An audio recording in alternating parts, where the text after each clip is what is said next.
Ebya Pastor Bujingo tebinaba kugwa ate ye Pastor gwe bakutte mukwano ngenda bambi kuwa masawo. President Museveni anti akyaganya okusayininga akakwakulizo aba parliament ke batekawo ku bali b'ebisiyaga era nga yabayise ate babeeko beboogera bongera okwekkanya ensonga eno bwe batyo bo abali b'ebisiyaga bakyali basanyufu era nga bakyalinayo essuubi era nga gye twalengeredde akayima ate ng'alina ku byayogera ngenda banku tusako video emasawo ye mwennyini ngayogera n'amawulire amalala mangi naye nga sinaba kwongerayo mbadde nkusaba video eno gimpere like ate sobola okubanga yeeyongera era nga nkubaza gwe n'omulungi asubscribinga ku Wanda Boy UG ti darling wakola kyamaanyi nnyo ddala era nga naye abatana kusubscribinga mukwano beera ngu subscribinga ko na ku notification bell etubere nga bugireteekayo mukwano gwasuka odifuna Hajat Karodo ona kulombera edduwa byonna ebyekutte n'ebitosa omunonyako ku namba esimu wansawo atabere nga kuyamba era nga gwe wenna ayagala okulangira business yo oba akalangu konna mukwano beera ngo tukonako bukonyi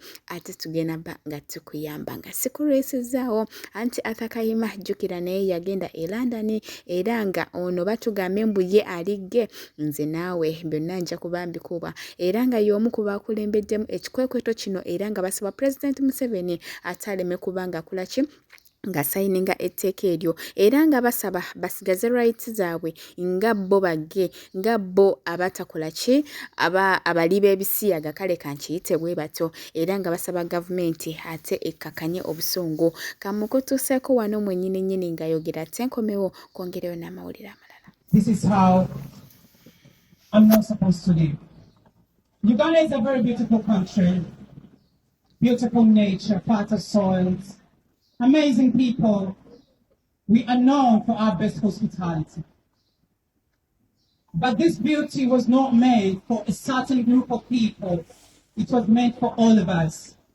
And we are missing out on this.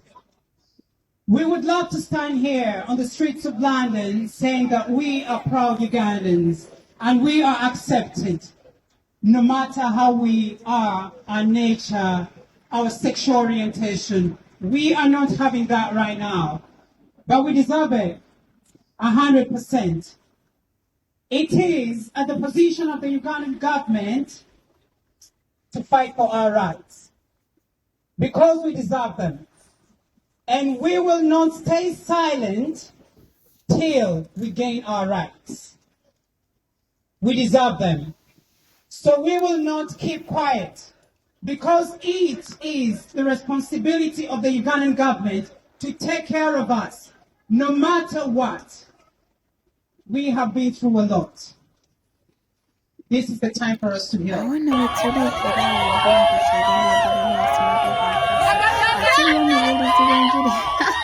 Anti kateba mukubire mwala ana lamusanze ne mukamone aba bakutesa bakabide ate mali kuno kwendera naye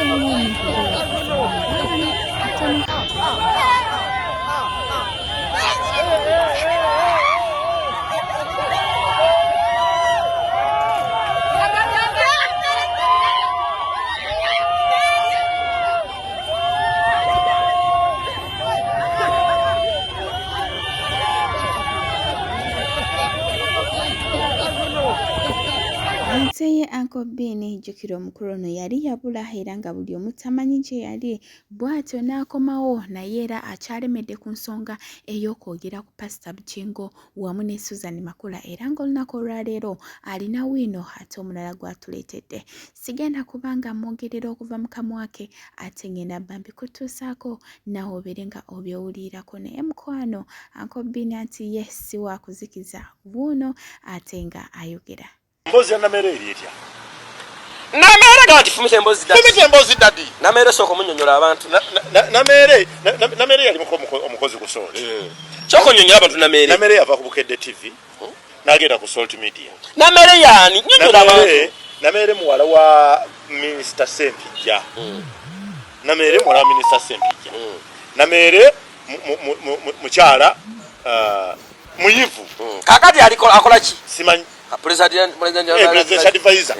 advisor bakuchi nenga president advisor namulaba ku listinga kwa Masaka eyo munenge namere nga bamuleta gama ntyo bamuleta ku Salt ng'omuntu omukyalo muyivu omukyala amanyi okukola kalala maaso malungi maaso ndege ayiringula ekikolo ky'ebbina ng'alina experience naye ng'alina ekikolo ky'ebbina simusuukirirangako sirimanyi ekituufu ye mukazi nagamba singa nalina obusobozi ne ssente nali njagala mumukwano wandigambye nakati Namere nza nkyankuba nze mu bantu abankuba e Uganda Namere wininwaji mbesunga Namere muwanvu bw'ati ngwanvu Namere nga baleeta Namere soloti nga batijjisa Namere nga bw'omanyi akatijjo ka Bujingo wendi munnange Bujingo ng'atijjukana ng'ogwalumanzere ekkundi ebbeere yali kundi yanzira yali terituikako wobikulire kundi ono bootuuse ku kigambo munnange Namere nga bamuwa obukulu waawo wakulira programu y'okumakya yonna bwe producer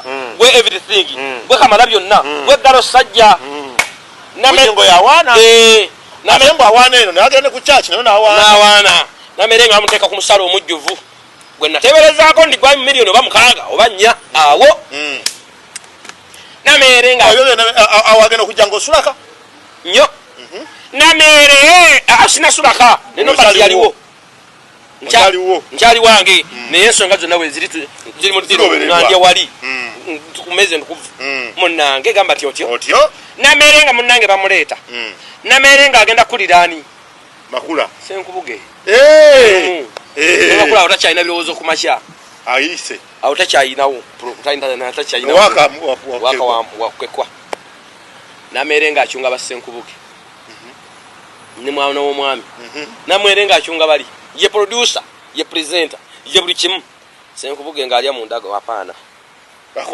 yasiruka ku seti nze ngenze sigenda kulagirwa paka mu parking akwata motoka ye ina benzi ya black bye ate ekyo nakimukopako namuyigako okwekyanga nintondo ekyanga senga omukola kyatayagala kyonna kyonna naddala ku mulimu afuluma munda awo ng'alina gwe bookyezaako omuliro n'agikoleagyagiri bweru agiyingira nga twadduka okukwata Senkubuge ng'agenze togenda taata ne tuwamba Senkubuge togenda taata sobola kumanyirwa Namere Bujingo bimutuukako kati Bujingo ng'asalawo jjukira bw'okuba Senkubuge pavini oba omugobye